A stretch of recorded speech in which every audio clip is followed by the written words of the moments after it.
మెదక్ జిల్లా వెల్దుర్తి మండలం మన్నేవారి జలాల్పూర్ గ్రామంలోని శ్రీ కాళికామాత దేవాలయం గోనుగుంట నాగేశ్వర శర్మ మరియు ఆలయ వ్యవస్థాపకుడు కావేరి సత్యనారాయణ ఆధ్వర్యంలో షష్ఠీ యాత్ర బయలుదేరిన భక్తుల యాత్ర కొనసాగుతోంది. గత నెల 29న 45 మంది భక్తులు తీర్థయాత్రకు బయలుదేరారు. వారి యాత్ర ఉత్తరప్రదేశ్లోని ప్రయాగ్రాజ్ త్రివేణి సంగమానికి చేరుకుంది.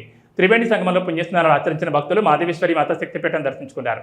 ప్రత్యేక పూజలు నిర్వహించిన అనంతరం అయోధ్య, నైమిశరణ్యం, వారణాసి, గయా, మాదాపూర్, తారాబి, అస్సాం, కార్ మార్చ, కలకత్తా కాళీమాత, పూరి జగన్నాథ స్వామి, సింహాచలం, విజయవాడ దుర్గామాత సందర్శన కార్యక్రమం చేపడతామని వారు తెలిపారు.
జగజ్జనని సాంబార్కి మన తీస్తాడు.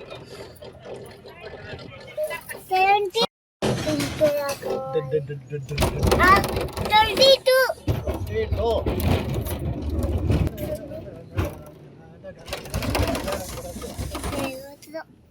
శ్రీశైలంలో కూడా ఉంటాయి. 43 మళ్ళీ నాకు ఇస్తే నేను మీకు ఇక్కడ లొకేషన్ హర హర హర హర శివ శివ ఫోన్ ఇస్తే మీ ఇంట్లో కూడా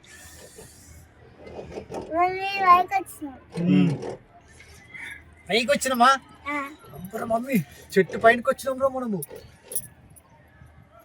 భయపడుతున్నట్టు చాలా స్లోగా పోతుంది.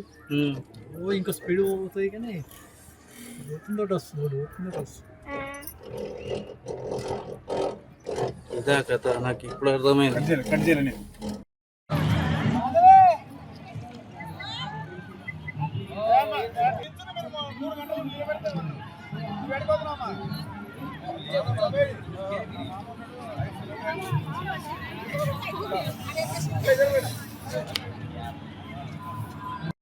ఐం హ్రీం శ్రీం శ్రీమాత్రే నమః.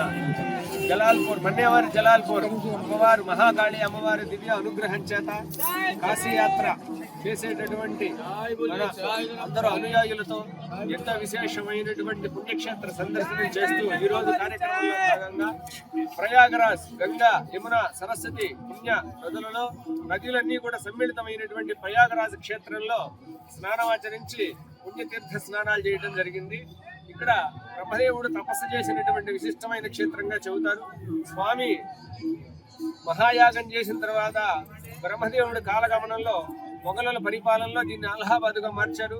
మన యోగి ఆదిత్యనాథ్ వచ్చిన తర్వాత ఈ క్షేత్రాన్ని ప్రయాగరాజ్ క్షేత్రంగా మార్చి మరలా పూర్వ వైభవాన్ని తీసుకొని వచ్చి ఈ విధంగా పుణ్య స్నానాలు చేయడానికి అనుకూలమైనటువంటి సన్నివేశాన్ని కలిగించారు. ఏది ఏమైనా అమ్మవారు మన్నేవారి జలాల్పూర్ అమ్మవారు మహాకాళి అమ్మవారి దివ్య అనుగ్రహం చేత మన యాత్ర దిగ్విజయంగా పూర్తవుతూ ఉన్నందుకు సంతోషాతిశయంతో ఈ ప్రయాగరాజు పుణ్య స్నానాలు చేయడం చేత అందరికీ అమ్మవారి దివ్య అనుగ్రహం కలుగుతోందని భావన చేస్తూ అందరికీ కూడా అమ్మవారి ఆశీస్సులు అందాలని మా మంగళాశాసన మహదాశీర్వచనాలు తెలియజేస్తూ ఉన్నాం.